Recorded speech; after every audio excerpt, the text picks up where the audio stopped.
हिंदी में यूपीएससी की तैयारी से संबंधित प्रोग्राम्स को देखने के लिए सब्सक्राइब करें स्टडी IQ IAS हिंदी। नमस्कार, स्टडी IQ IAS हिंदी में आप सब लोगों का बहुत बहुत स्वागत है। मेरा नाम है विरत दुबे। दोस्तों, ज्ञानपीठ अवार्ड साहित्य की दुनिया में सबसे बड़ा अवार्ड माना जाता है भारतीय भाषाओं के लिए, साथ ही अंग्रेजी भाषा के लिए।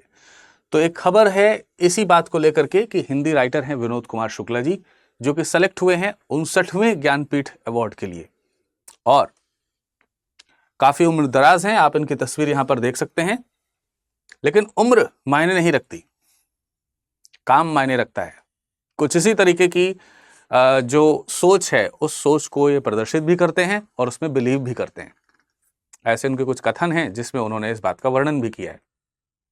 बहरहाल जानेंगे इस अवार्ड के बारे में, लेकिन उससे पहले मैं आपको बता देना चाहता हूं कि अगर आप इसे यूपीएससी के एंगल से देखना चाहते हैं तो यूपीएससी के एंगल से आप इसे प्रीलिम्स फैक्ट जो हैं, फैक्ट्स वाले जो क्वेश्चंस पूछे जाते हैं वहां पर आप जोड़ करके देख सकते हैं। प्रीलिम्स में इस तरीके के क्वेश्चंस आ जाते हैं। या फिर अगर आप मेंस में देख रहे हैं तो जीएस पेपर 1, ठीक है, इसमें आप जोड़ सकते हैं साहित्य से, ठीक है, और साहित्य या फिर ड्रामा और थिएटर वाला जो पोर्शन है उससे भी आप जोड़ करके देख सकते हैं। और ये बेसिकली जो है आपका आर्ट एंड कल्चर में कंसीडर किया जा सकेगा, ठीक है। तो चलिए इस सेशन की शुरुआत करते हैं। जैसा कि आप सब लोगों को पता चल गया कि ये जो अवार्ड है ये किसको मिला है, ये मिला है विनोद कुमार शुक्ला जी को। तो विनोद कुमार शुक्ला जी हैं कौन? विनोद कुमार शुक्ला जी जो हैं वो लघु कथाकार हैं, कवि हैं और निबंधकार हैं। यानी कि कई तरीके की विधाएं, लेखन की विभिन्न विधाएं जो हैं ये इनको आती हैं, लेखन की, ठीक है, विधाएं हैं ये।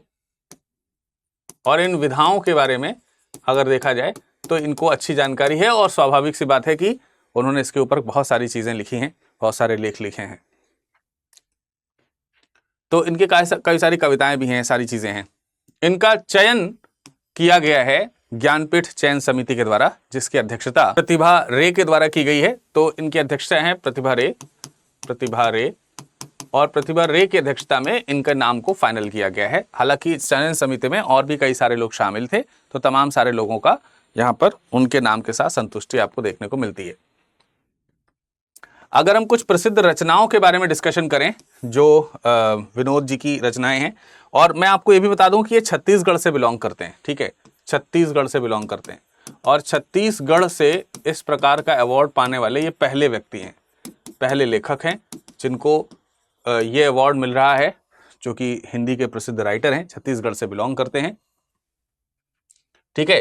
तो ये एक प्रकार से इतिहास रच दिया गया है कि छत्तीसगढ़ से पहले लेखक हैं जिनको ये अवार्ड मिला है। इनकी कुछ प्रसिद्ध जो रचनाएं हैं अगर आप उसको देखेंगे तो इसमें एक रचना है दीवार में एक खिड़की, जो कि साहित्य अकादमी अवार्ड भी जीत चुकी है वर्ष 1999 में, वर्ष 1999 में।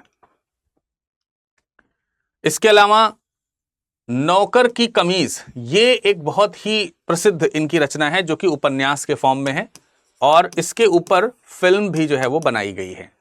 तो ये भी बहुत अच्छा उपन्यास है। और एक कविता संग्रह है जो 1992 में प्रकाशित हुआ है, ठीक है, ये आपका कविता संग्रह है जो कि प्रकाशित हुआ है 1992 में, जिसका नाम है सब कुछ होना बचा रहेगा। तो ये शानदार प्रतिभा के धनी आपको देखने को मिल रहे हैं। इनका मानना है कि भाई अवार्ड पाने के लिए नहीं लिखना है, लेखन इनके जो है ज़हन में बसा हुआ है, अवार्ड पाने के लिए नहीं। वो कहते हैं कि आपको लिखना आता है तो बस लिखते रहिए। ये कुछ वैसी बात है कि कर्म करे जा, फल की इच्छा नहीं करनी आपको बस। तो वैसा ही अगर आपको लेखन आता है, लेखन करते रहिए, उसके लिए नहीं सोचना है कि आपको लेखन आता है या नहीं आता है। और आलोचनाएं भी बहुत आती हैं, वो भी उन्होंने कहा कि आलोचनाएं बहुत आती हैं। मैंने इतने साल की उम्र में कभी नहीं सोचा कि मुझे कभी ये पुरस्कार मिलेगा, उनका कहना है, और मैं बस लिखता रहा हूँ। तो मेरे हिसाब से बस लिखते रहना चाहिए, बस आपको अवार्ड मिले ना मिले उससे कोई फर्क नहीं पड़ता। ऐसा नहीं है कि जो उनको अवार्ड मिल रहा है वही अच्छा लेखन कर रहे हैं। एक अच्छी बात है कि सरकार उन्हें पहचान रही है, संस्थाएं उन्हें पहचान रही हैं, बट अच्छा लेखन अपने आप में ये आसान बात नहीं है, इसे करते रहना चाहिए अगर किसी की प्रैक्टिस है। तो ये उनके विचार है। अब ज्ञानपीठ अवार्ड के बारे में जान लेते हैं, बेसिक बातें क्या हैं, लेकिन उससे पहले एक छोटी सी जानकारी। संपूर्ण बैच शुरू हो चुका है 21 मार्च से, सुबह का 8 बजे का बैच है। अभी तक अगर आपने इसमें एनरोल नहीं किया है तो आप इसमें तुरंत एनरोल हो जाइए, क्योंकि मार्च का जो बैच है वो आपके लिए सबसे बेस्ट समय हो सकता है। यहां से तकरीबन 13.5 से 14 महीने का समय बचता है। इसके बाद आपके पास में समय कम बचेगा। सबसे बेस्ट समय है मार्च, और इसमें एडमिशन लेने की अंतिम तिथि 31 मार्च है। तो इससे पहले कि मार्च का समय चला जाए, आप जल्दी से जल्दी इसमें एडमिशन ले लीजिए। मैक्सिमम डिस्काउंट पाना चाहते हैं तो विरद लाइव कोड का इस्तेमाल कर लीजिए। प्लैटिनम कोर्स सभी सुविधाओं के साथ में है, संपूर्णता इसमें आपको मिल जाएगी। और अगर आप प्रीलिम्स क्वालिफाई कर लेते हैं तो आपको फुल फी रिफंड भी इसमें मिलेगा। और मंथली एग्जाम टेस्ट वगैरह होंगे, उसमें अगर आप प्रथम रैंक लाएंगे तो आपको 11,000 रुपए की पुरस्कार राशि भी मिलेगी। अब आइए थोड़ी बहुत जानकारी रख लेते हैं ज्ञानपीठ पुरस्कार की। देखिए, ज्ञानपीठ पुरस्कार, सबसे पहले तो ये समझिए ज्ञानपीठ, ज्ञानपीठ क्या है। ज्ञानपीठ एक रिसर्च इंस्टीट्यूट की तरह है, जो कि साहित्य वगैरह जो है, साहित्य में एक तरीके से जैसे फेलोशिप प्रोग्राम्स वगैरह चलाना या फिर उसके ऊपर शोध कार्य करना। तो ज्ञानपीठ एक प्रकार का साहित्य के लिए शोध संगठन है। ये एक प्रकार का क्या है, शोध संगठन है। और इस शोध संगठन की स्थापना वर्ष 1944 में किया गया था। शाहू शांति प्रसाद जैन और रमा जैन, जो कि उनकी पत्नी है, इनके द्वारा। और इसका जो ऑफिस है वो दिल्ली में है, तो दिल्ली में इसका ऑफिस है। इसी संस्था के द्वारा आपको यहां पर ज्ञानपीठ पुरस्कार देखने को मिलता है। ठीक है, यही जो शोध संगठन है। ज्ञानपीठ पुरस्कार की स्थापना की गई थी 1961 में, 1961 में। लेकिन इसके द्वारा जो पहला पुरस्कार मिला है वो वर्ष 1965 में मिला है, और ये मिला है श्री जी शंकर कुरूप जी को। मलयालम में पहला इनका साहित्य था, उसके लिए इसको मिला था, इनको मिला था। तो जब यहां पर बात कर रहे हैं विनोद जी की, तो विनोद जी की जो भाषा है वो कौन सी है? विनोद जी ने जो अपनी साहित्य की भाषा लिखी है वो भाषा कौन सी है? वो है हिंदी। और आप देख रहे हैं कि मलयालम से शुरुआत हो रही है, इसका मतलब भारत की भाषाओं को इसमें शामिल किया जा रहा है, सभी अलग। तो भाषाओं के तौर पर देखेंगे तो भारतीय भाषाएं और इसके अलावा अंग्रेजी। ठीक है, इसके अलावा अंग्रेजी के अलावा कोई दूसरी विदेशी भाषा इसमें शामिल नहीं है। बाकी सारी भारतीय भाषाएं जो हैं उनमें आपको साहित्य अगर आप लिखते हैं तो उसमें आपको अवार्ड मिलता है। दूसरी पात्रता, एक तो पात्रता ये भी है, दूसरी पात्रता की अगर हम बात करें तो इसके लिए भारतीय साहित्यकार होना चाहिए। किसी भी भारतीय साहित्यकार को यह दिया जाता है। ठीक है, तो जो भारतीय लेखक साहित्यकार वगैरह हैं उन्हीं को दिया जाएगा। उन्होंने भारतीय भाषाओं और इंग्लिश में अगर कोई लेख लिखा है तो उसके लिए आपको अवार्ड दिया जाएगा। और मरणोपरांत पुरस्कार इसमें नहीं दिया जाता, पुरस्कार इसमें उपलब्ध नहीं है। ठीक है, ये ध्यान रखना है, इसमें मरणोपरांत पुरस्कार ये नहीं दिया जाता है। ठीक, पुरस्कार राशि की बात करते हैं तो पुरस्कार राशि मिलेगी आपको इसमें 11 लाख रुपए, 11 लाख रुपए, यानी कि विनोद जी को इसमें जो है प्राइज मनी मिलने वाली है वो 11 लाख रुपए की मिलेगी। इसके अलावा प्रशस्ति पत्र मिलता है, प्रशस्ति पत्र मिलता है, और वाग्देवी की मूर्ति मिलती है।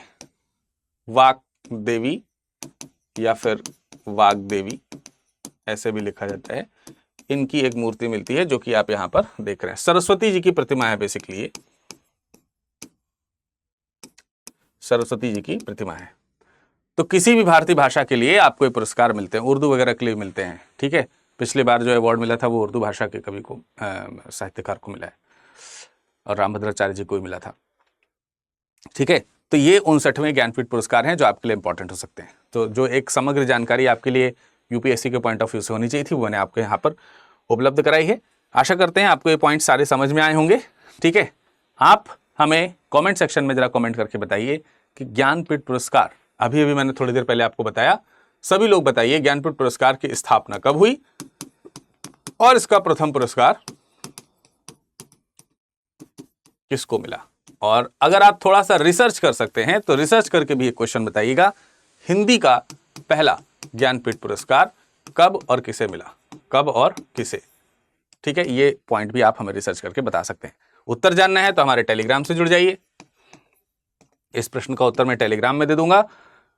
हमारा टेलीग्राम है विरद लाइव, VIRADLIVE। यही हमारा टेलीग्राम भी है, यही हमारा इंस्टाग्राम भी है, और यही हमारा कूपन कोड भी है, जिसको लगाने से आपको मैक्सिमम डिस्काउंट मिल जाएगा।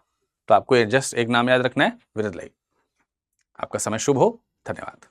हिंदी में यूपीएससी की तैयारी से संबंधित प्रोग्राम्स को देखने के लिए सब्सक्राइब करें स्टडी IQ IAS हिंदी।